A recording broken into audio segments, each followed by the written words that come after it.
మీరు గుంటూరులో నుంచి ఎమ్మెల్యే కూడా పోటీ చేశారు, రైట్? సినిమా రంగంలో ఒక 15-20 సినిమాలు హీరోయిన్గా చేశారు, చాలా చేశారు, మీకు అంత సీనియారిటీ ఉంది పార్టీలో కానీ ఇక్కడ కానీ. కానీ నాకు అంటే ఆశ్చర్యం అనిపించిన విషయం ఏంటంటే మీ పార్టీ పెద్దలు ఎవరూ స్పందించాల, సినీ ఇండస్ట్రీ నుంచి కూడా ఎవరు స్పందించాల. అంటే మాధవీలత ఒంటరి అయిపోయిందా?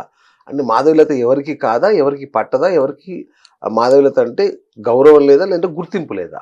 Well it's actually good question. ఈ క్వశ్చన్ అడిగిన ప్రతిసారి నేను ఎవడు పట్టించుకుంటే నాకేంటి, ఎవడు పట్టించుకోకపోతే నాకేంటి, ఇలాంటి కామెంట్స్ చేసేదాన్ని. అవును.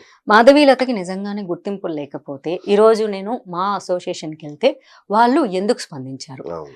ఎందుకు కఠినంగా ఖండించారు? Right. మాధవీలతని వాళ్ళు ఓన్ చేసుకోకపోతే ఈ అమ్మాయి ఎన్నిసార్లు సినిమా ఇండస్ట్రీ మీద ఎన్ని కామెంట్లు చేసింది, కాస్టింగ్ కోచ్ దగ్గర నుంచి మొదలు పెట్టుకొని మొన్న వరకు సృష్టి శర్మ వరకు ఎన్నెన్ని మాట్లాడింది, ఎంతమంది డైరెక్టర్లను ప్రొడ్యూసర్లను తిట్టేసింది. ఈ అమ్మాయి మనకొద్దు అనుకోలేదు. ఫోన్ చేసిన నెక్స్ట్ మినిట్ రెస్పాండ్ అయ్యారు. ఎందుకు రెస్పాండ్ అయ్యారు?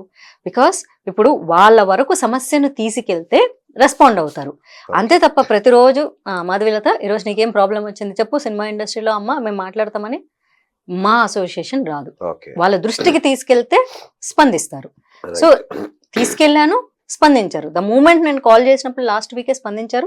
ఈ సంక్రాంతి హాలిడేస్ ఉండడం వల్ల కొంచెం లేట్ అవ్వడం జరిగింది.